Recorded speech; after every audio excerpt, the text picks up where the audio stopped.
Today, I'm talking about how I turned my passion into a full time business. I'm very excited to dive into this because I feel like a lot of people are doing side jobs or are really following their passion and focusing on growing their businesses and really kind of adapting more to the idea that a 9 to 5, although is the regular path of making money, is not necessarily the path that makes sense for everyone. So I'm really excited to share my story with you in hopes that it inspires you, gives you some tips, motivation, whatever it is that you are in need of to help you really live out that vision that you have for yourself, because it's definitely possible. If I can do this, you can do this. Let's be honest, there's nothing like out of this world that I have that you don't have, okay? You got this. You got this. So, if you're new here, my name is Anna Pautassi. I own the business Dreaming Big Lifestyle, and I am a business coach helping entrepreneurs grow their businesses through business, marketing, and mindset strategies. So, let's dive in. I always like to say that I fell into being an entrepreneur and having a business. And it's funny looking back on it now, I'm like, oh yeah, my mom, I guess, was an entrepreneur, although we didn't really call it that. But she really was. She had like her businesses from when I was a little kid in kindergarten. And I was like, yeah, mom, like you crushed it. Like unknowingly, this is the thing. It's like the ripple effect is always happening, whether we realize it or not. And I don't know if she realized it, because I don't even know if she like felt that she was an entrepreneur when she was running her business, but man, that ripple effect really happened. And here I am running my own business full time. So thank you, mom. But I like to say that I fell into it because the first thing that I started doing as like a side gig, I guess we'll call it, was flipping furniture. And it really came out of nowhere. My mom had some old furniture in her house and it was just sitting in the basement for like months. No one cared for it, and I was bored. And at my job at the time, I like didn't really have a creative outlet at all. It was, like 9 to 5 corporate work at a job that I didn't really like, at a job that I felt that I was overqualified for, if I'm being honest. I was like, why did I say yes to this? And funny enough, 3 months into that job, I knew that it wasn't for me, but my mom's like, well, you never know what can come from it, so stick it out a little longer. And so I did. But during that time, I was like, I need something else to do because this isn't fun. I'm not enjoying this. So I started flipping furniture. So I started with the ones that were at my parents' house, and it was actually like this coffee table, and I painted like a flag on it, which looked really cool, and like I distressed it and like did all these techniques that I had just randomly learned about on Pinterest and YouTube and things like that, right? Like no course whatsoever. And my mom's like, okay, cool, looks beautiful, but I still don't want it. So put it up for sale. Put it up for sale somewhere and see if anyone takes it. So at the time, Kijiji was like the place to do it. I did. I made like $80 off of it. And I was like, what? Huge profits. Because in my mind, I'm like, I spent no money on this. I used things that I already had lying around and I didn't have to buy this piece of furniture to flip it. And then I started doing more and more of it. People, family, friends were giving us our old stuff. I would find things on the street. I would go to like thrift stores and find things that I had potential and flip them. I was buying things on auction sites, really like turning this into a side gig. But I didn't really have the vision of like this could be a full-time thing or like this is a business. So it lacked planning. It lacked digital presence, marketing. It lacked a lot of things that businesses truly need to grow beyond that immediate motivation that comes when you're like, this is really exciting. So, needless to say, like after maybe 8 months or so, left that behind. And then I was working at a corporate job that was a very toxic work environment. And I remember sitting there and I was like, why am I helping someone else get rich? And the funny thing is like that's what I do now, but I do it for people that I absolutely love in a way that feels like so aligned with how I want to do things versus doing it for a corporation that didn't really value its employees, me or anyone else working in there, made everyone feel like it was such a competitive environment, was such a toxic place. And I'm like, and this person is like living their best life, does not care about anyone. If I was the owner of this business, like this is not how I would run it. Like you are getting mad at them because you're not seeing the success and they're not hitting the sales that you're looking for, but you're putting everyone down and you're creating this toxicity that like it's not a place to thrive. So I was like, this just isn't working out for me. So then from there, I left that job. I shortly, I think like a year or two after, ended a 6-year relationship. And I really had like this awakening where I was like, I am compromising so much. I am just going with the flow in the worst way possible. Like, I am going about life as if I have zero control as to what happens, how I feel, what actions I take. I am on the defensive all the time, meaning I'm having conversations with people a lot of times in my head, like having fights with people in my head that I haven't even seen, that I'm not gonna see for a couple hours. And I was just in this cycle of negativity. And the funny thing was that a lot of friends are like, you're such a positive person. But I'm like, the battles that are going on in my head and the way that I'm feeling, like, that's a wall. What you're seeing is a wall. And it took like a really hard look at myself. And I was like, this isn't right. After all these things just kind of like panned out the way that they did, I was like, this isn't how someone's supposed to live life. Like, you should make yourself a priority because no one else is going to make your priority. It doesn't matter. Like, your parents, your significant others, your friends, like, you are the only person that can make you a priority because you are the one that has control over the two main things you can only ever control, which is your attitude and your actions. No one else can do that for you. No one else can say I am be on behalf of you. Like, no one can say that. Only you can, right?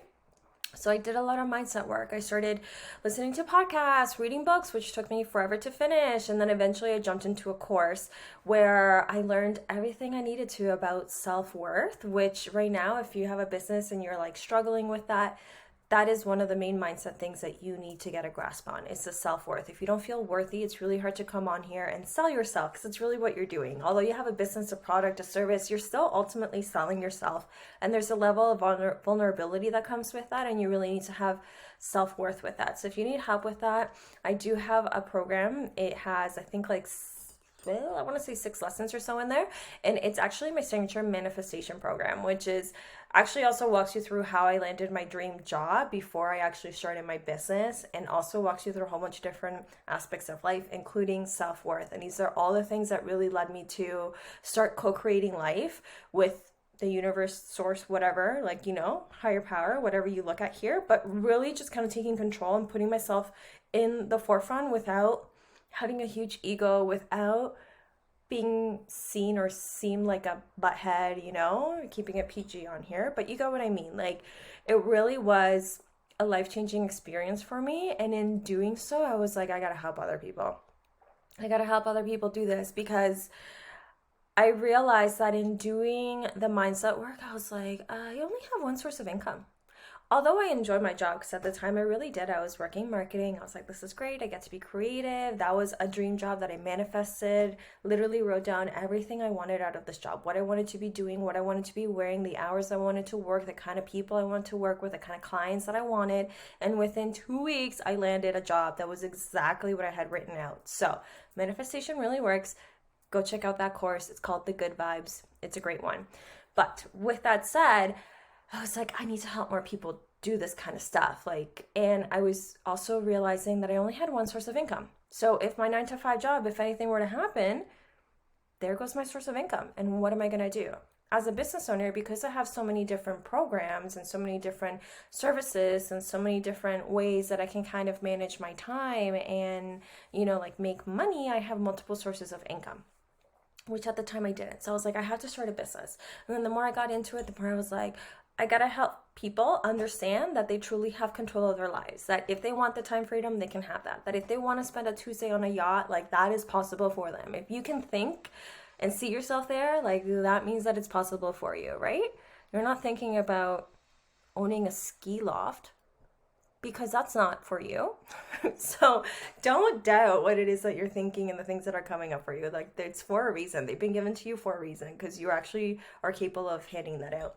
So I started it part-time, doing it on the side. I actually took a course on how to create my business, which walked you through all the different steps of like figuring out what your business should be and stuff like that. And I've actually created my own version with all the things that really worked for me to not only do that, but then to land clients a week after launching my business and make my investment back. And then what to do after that as well, because I found that within that program, although amazing, I was like, okay, I have a business. What do I do now? Like, it's up and running.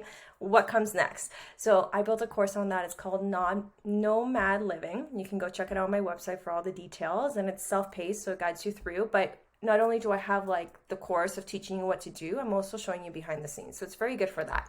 But I took a course learned how to basically create my business, started getting clients. And I was like, this is amazing. And to be honest, it took a long time, probably 2 years for me to decide to take it full time. And it wasn't until I burnt out that I was like, I can't do this anymore. I can't be chained to my desk every single day. My mental health is going to crap. Like, this is just not for me. So the key things that I put into play was having a plan and sticking to it.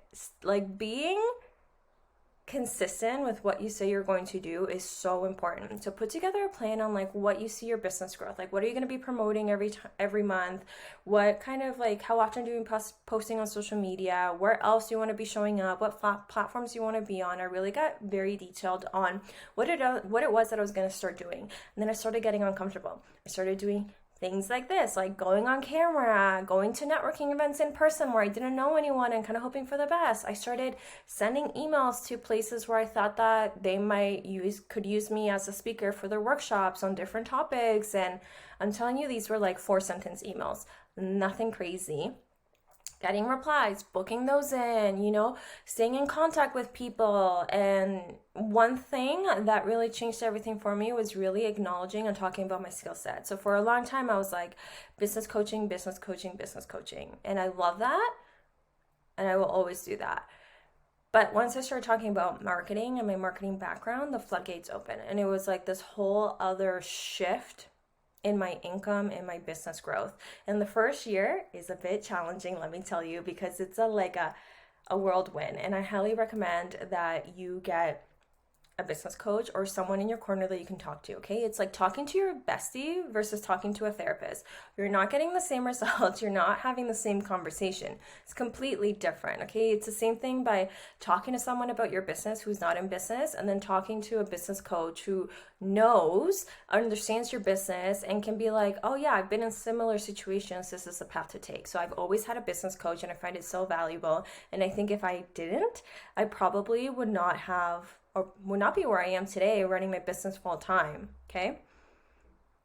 It is pretty amazing. It is pretty amazing. So like I said, make sure you have a plan and make sure you're consistent with it. Like, where do you want to be showing up? Who is your ideal client? What are you selling? What are you promoting? How can you pre-plan stuff? And make sure you live your life. Sitting in front of your computer is all amazing, but ultimately you're starting a business so that you can live your life more, instead of like you live to work, you're gonna work to live or whatever, right? It's like neither of those two things. You're just kind of like living, and work becomes an extension of that. Like, that's what it is for me, and that's how I built out my business. So keep that in mind too. It's like you're building a business, not a job for yourself, which is like a quote that my mentor said. Now I was like, that is genius and so true. Because at first I felt like I was building a job for myself. And now I'm like, I have a business. I have a business where like I can step away and the right foundations are in place for me to make sure that things are still working behind the scenes without me having to be in front of my computer. If you've been in business for a year, maybe 2 years, and you're looking to hire a business coach, or you love the idea of a course but really know that what you need is accountability and support, I do have my program, which is my signature 101 program called First Class Freedom. So you can check that out for all the details. And that is a 3-month program, and you basically get me in your back pocket. Like, anytime you have a question, doesn't matter on the day, you can just message me and I'm there coaching you through it, helping you through it, so that you can stop the overthinking and the self-sabotage that comes with that. I know this. Self-sabotage is huge, especially like the imposter syndrome at every level of growth comes up a lot too. So by having someone that understands it in your back pocket, that you can just be like, I feel triggered, or like this conversation just happened, or I was about to post this but now I'm second guessing it, like should I switch up anything about it? I can be like, yeah, do this, or no, do that, or yeah, okay, well, why are you feeling this way? Let's break this down further. Like, where is this coming up from? And it's going to change how quickly you grow your business, okay? That is like the most valuable thing ever. The investments that you do for yourself are always going to be amazing, because you're always going to learn amazing lessons, and it's just great. It's just great having someone to talk to. Anyways, if you have any questions, you can always leave a comment on this video, and I try to pop in here and answer any of those as they come up.